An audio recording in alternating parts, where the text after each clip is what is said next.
Halo semua, selamat datang di channel Twist 12. Tempatnya membahas film-film dengan plot twist atau film-film dengan alur yang tak terduga. Terima kasih sudah klik video ini. Kali ini kita akan membahas film Upgrade yang rilis tahun 2018. Film bertema sci-fi dan berlatar pada masa depan ini menceritakan kehidupan seorang pria bernama Gray yang berubah drastis setelah mengalami kecelakaan.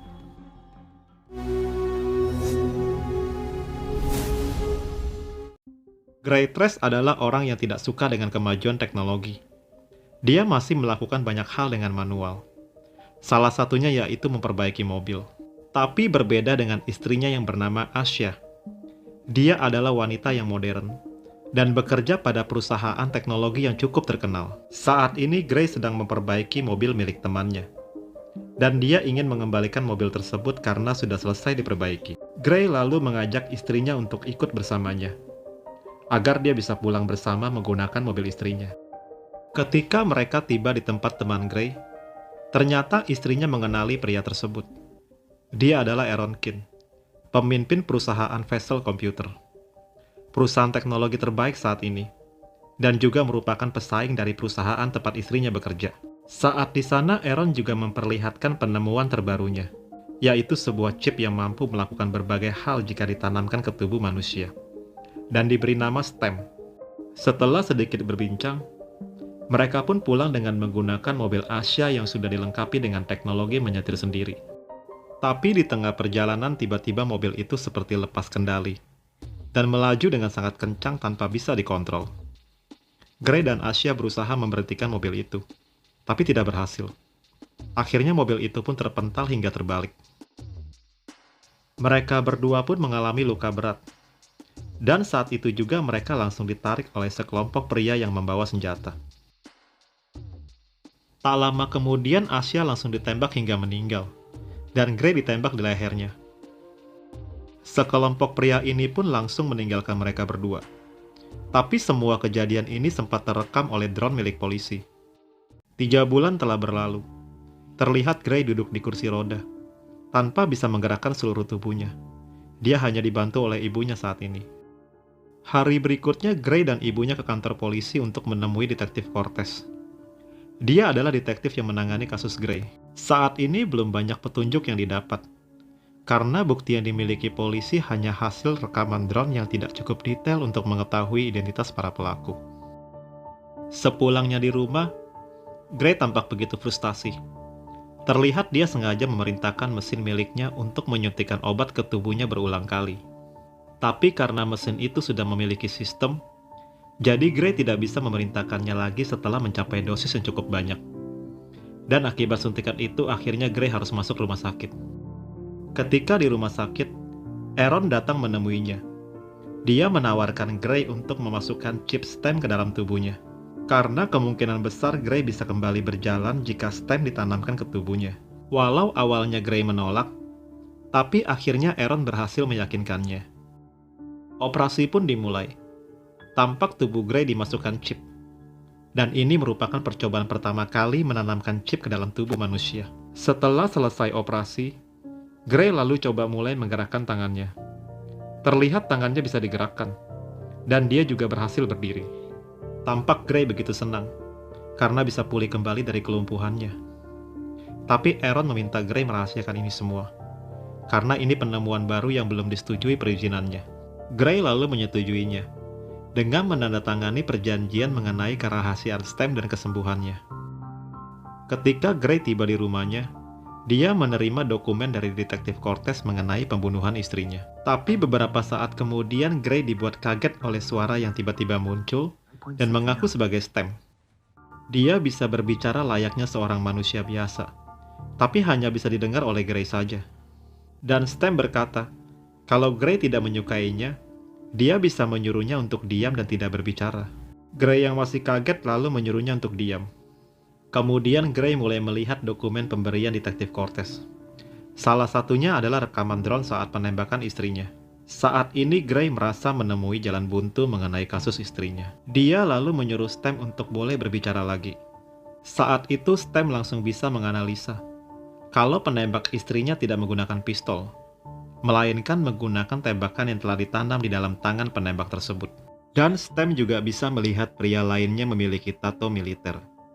Maka dengan seizin Gray, lalu Stem menjalankan sistem dirinya dengan tubuh Gray, yaitu menggambarkan tato tersebut ke sebuah kertas. Dari sini diketahui nama dan alamat salah satu kelompok tersebut. Dia bernama Silk Brenner. Gray lalu segera menelpon detektif Cortez, tapi dia dihentikan oleh Stem, karena menurut Stem ini bukanlah bukti yang kuat. Dan hasil gambar tato itu berasal dari kemampuan Stem, bukan dari rekaman drone. Apalagi Aaron melarangnya untuk mengungkap semua tentang Stem. Mendengar semua penjelasan Stem, Gray pun menurutinya. Keesokan harinya Gray pergi sendiri ke sana. Tentu saja masih dengan pura-pura menggunakan kursi roda. Saat Gray melihat Silk keluar dari rumahnya, dia pun langsung masuk ke dalam rumah Silk. Ketika di dalam, Stem menyuruh Gray untuk memeriksa mejanya. Dari sana dia bisa membaca pesan milik Silk.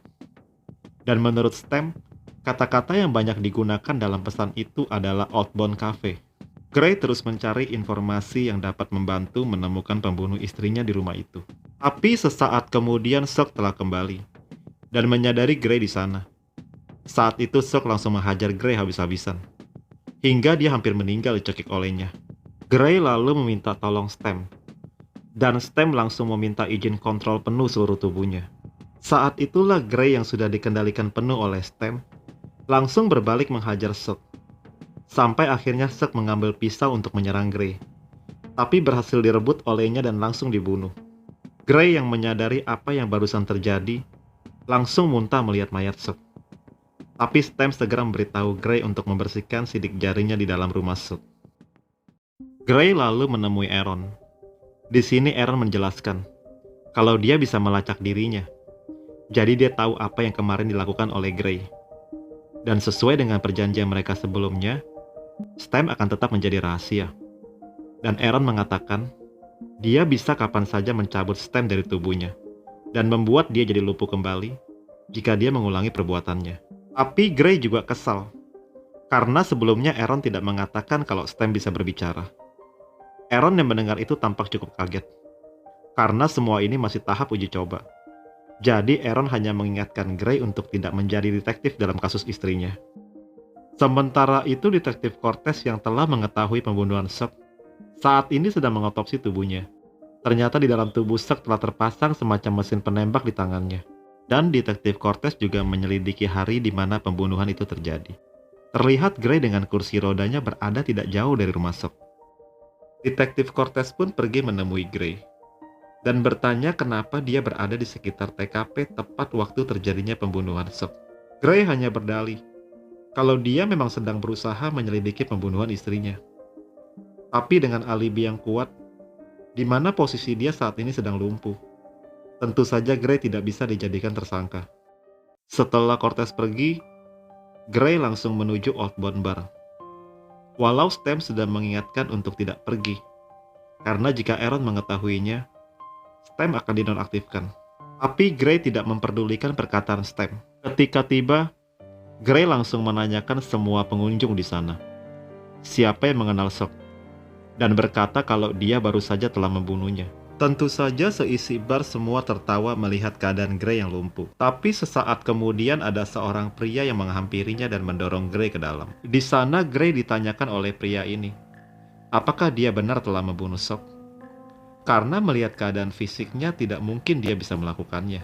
Pria ini pun mencoba menusukkan pisau ke kakinya untuk memastikan apakah dia benar lumpuh. Sebaliknya Gray terus menanyakan, apakah dia merupakan satu dari 4 pria yang menyerang dan membunuh istrinya? Sambil terus menusukkan pisaunya, pria ini mengatakan kalau dia memang salah satu dari mereka. Saat itu juga Gray langsung memerintahkan Stem untuk mengambil kontrol tubuhnya dan segera memukul pria ini hingga tak berdaya. Sampai akhirnya dengan sedikit siksaan, pria ini pun mengatakan kalau namanya Tolan dan dia diperintahkan oleh pria bernama Fish. Dan saat itu sasaran sebenarnya adalah Gray, bukan istrinya. Di tangan Tolan terpasang pistol yang ditanam dengan nama perusahaan Cobalt. Itu adalah perusahaan tempat istrinya bekerja. Tapi seketika itu juga, Stem berkata kalau Aaron sudah berusaha mematikannya dari jarak jauh. Jadi saat ini Stem sudah melacak informasi peretas terdekat yang bisa membantunya. Dia ada di gedung dekat sini, bernama Jamie. Gray pun bergegas pergi ke sana, dan meninggalkan kursi rodanya di sekitar bar. Saat menuju tempat Jamie, Stem mulai dinonaktifkan sedikit demi sedikit. Dengan bersusah payah, akhirnya Gray berhasil sampai ke tempat Jamie. Sementara itu, Fish bersama rekannya tiba di bar dan melihat keadaan Tolan yang sudah tewas. Tapi ternyata Fish memiliki teknologi yang bisa melihat rekaman dari mata Tolan. Fish jadi mengetahui siapa yang melakukan ini dan di mana keberadaannya. Saat ini Stem sudah diperbaiki oleh Jamie dan sudah tidak bisa dikontrol oleh Aaron. Tapi saat ini Stem sedang diinstal ulang sistemnya, jadi harus menunggu. Sedangkan Fish sudah menuju ke sana. Jamie yang melihat Fish menuju tempatnya segera meninggalkan Gray. Tapi di saat Fish tiba di sana, sistem Stem telah hidup kembali. Terjadilah aksi kejar-kejaran, hingga Gray berhasil membunuh rekan Fish dan kabur dari sana. Ketika tiba di rumah, ternyata di sana sudah ada ibunya. Betapa kagetnya ibu Gray melihat dia bisa berjalan. Lalu Gray mencoba menjelaskan semua dan meminta ibunya merahasiakan ini. Tak lama berselang, detektif Cortez datang dan menanyakan kenapa kursi roda Gray berada di dekat lokasi pembunuhan. Gray berdalih dengan berkata kalau dia mengikuti seseorang, tapi orang itu kesal. Beruntung akhirnya dia ditolong dan dibawa pulang oleh auto taksi. Detektif Cortez mulai ragu dengan semua pernyataan Gray, tapi dia tidak memiliki bukti apa-apa. Makanya sebelum pergi dia memasukkan alat perekam ke dalam jaket milik Gray. Ketika Cortez pergi dari sana, dia pun mencoba mendengar pembicaraan Gray. Tapi anehnya Gray hanya terdengar berbicara sendiri. Karena saat ini Gray sebenarnya sedang berbicara dengan Stem. Dia ingin menghentikan ini semua. Tapi menurut Stem, dia harus pergi membunuh Fish. Karena Fish orang berbahaya yang bisa membunuh Gray kapan saja. Gray tetap tidak ingin melakukannya. Tapi sejak Jamie memperbaiki sistem barunya, kini Stem bisa mengontrol tubuh Gray sepenuhnya. Gray akhirnya pergi mengikuti keinginan Stem untuk mencari Fish. Sementara itu detektif Cortez yang melihat Gray keluar dari rumah, segera mengikuti mobilnya. Tapi di tengah perjalanan, Stem dan Gray menyadari kalau dia telah disadap dan sedang diikuti oleh detektif Cortez. Gray langsung membuang penyadap itu, dan Stem mengambil alih sistem mobil pintar yang berada dekat sana untuk ditabrakkan ke mobil Cortez. Setelah berhasil menghentikan itu, Gray melanjutkan perjalanannya menemui Fish. Dan Gray pun berhasil menemui Fish. Dengan menodongkan pistol, Gray menanyakan alasan dia membunuh istrinya, dan siapa yang menyuruhnya melakukan ini semua. Fish hanya mengatakan, ini semua bukan perintah dari perusahaan Cobalt. Dia disuruh oleh seseorang untuk melumpuhkan Gray, dan pembunuhan terhadap istrinya hanya bonus. Mendengar perkataan itu, Gray yang kesal langsung menembaknya, tapi segera ditepis oleh Fish, dan terjadilah perkelahian yang cukup sengit di antara mereka berdua, hingga akhirnya Gray berhasil membunuh Fish. Setelah itu, Stem menyuruh Gray mengambil telepon Fish untuk mendengar pesan suara di sana. Jadi ternyata selama ini Aaron lah yang memerintahkan Fish untuk membunuh Gray. Gray pun langsung bergegas ke rumah Aaron. Dia langsung menanyakan apa maksud dari semua ini dan mengapa dia membunuh istrinya. Tapi belum sempat Aaron menjawab, detektif Cortez sudah datang dan menodongkan pistol ke Gray. Saat ini tubuh Gray yang mulai dikendalikan sepenuhnya oleh Stem langsung menyerang Cortez. Gray yang terus menahan Stem agar tidak menyerangnya tetap tidak bisa. Lalu dia pun menancapkan pisau ke tangannya sendiri, hingga menyuruh Cortez untuk menyetrum dirinya hingga dia terpental. Sambil menodongkan pistol, Aaron lalu menjelaskan semua yang terjadi. Dia berkata kalau semua ini bukanlah keinginannya, karena selama ini dia juga telah dikontrol oleh Stem. Selama ini Stem makin berkembang menjadi lebih pintar, dan ingin menguasai manusia. Dan Gray lah yang dia pilih, karena spesimen tubuh Gray termasuk langka, dan murni tidak terdapat implan komputer sama sekali. Jadi semenjak pertemuan Aaron dengan Gray dan istrinya saat itu, Stem lah yang mengatur semua ini, dari mobil kecelakaan hingga pembunuhan istrinya. Tapi saat itu Stem menggunakan Aaron untuk mengatur semua ini. Aaron yang bisa menciptakan Stem menjadi ancaman baginya. Jadi sekarang Stem menggunakan Gray untuk membunuh Aaron. Hingga dia pun bisa mengontrol semuanya. Kemudian di bawah kendali Stem, Aaron pun langsung ditusuk dengan pisau. Dan selanjutnya dia pun ingin membunuh Cortez, tapi Gray terus melawan sampai dia menembak dirinya sendiri. Sesaat kemudian terlihat Gray terbaring di rumah sakit. Dan tak lama kemudian terlihat istrinya menghampirinya. Gray tampak bingung, tapi istrinya hanya mengatakan kalau telah terjadi kecelakaan. Dan Gray pingsan selama beberapa hari. Tapi ternyata itu semua bukanlah kenyataan. Karena saat ini tubuh Gray sudah sepenuhnya dikuasai oleh Stem. Dan Gray diatur berada dalam pemikirannya sendiri. Jadi kontrol pikiran berhasil diambil alih oleh Stem sekarang. Akhirnya detektif Cortez pun langsung dibunuh oleh Stem. Dan film pun berakhir.